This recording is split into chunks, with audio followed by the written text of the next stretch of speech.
Hi పిల్లలు, నేను మీ నాన్నమ్మని. ఈవేళ మీకు అవసరం అని చెప్పి నేను ఒక అద్భుతమైన చిట్కా తీసుకొచ్చానరా. చూడండి, ఇదిగో ఒక రాత్రి పడుకున్న తర్వాత, అన్నం తిని పడుకున్న తర్వాత 5 నిమిషాల్లో చాలామంది విపరీతమైన గురక పెట్టేస్తూ ఉంటారు. ఆ గురక వల్ల వాళ్ళకి నిద్ర ఉంటుందో ఉండదో కానీ వాళ్ళ పక్కన పడుకున్న వాళ్ళకి మాత్రం అస్సలు నిద్ర పట్టదు.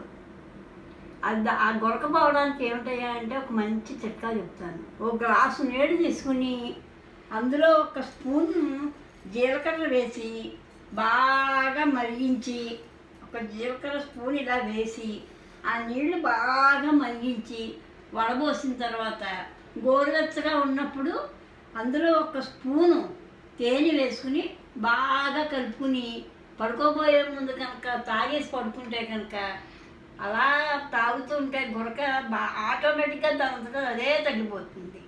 వాళ్ళకి హాయిగా నిద్రపడుతుంది, పక్కన ఉన్న వాళ్ళు కూడా సుఖంగా నిద్రపోతారు. ఈ చిట్కా మీకు నచ్చినట్టయితే లైక్ చేయండి, సబ్స్క్రైబ్ చేయండి, పక్కన ఉన్న వాళ్ళు కూడా చెప్పండి, ఆ పక్కనే ఉన్న గంట కొట్టండి.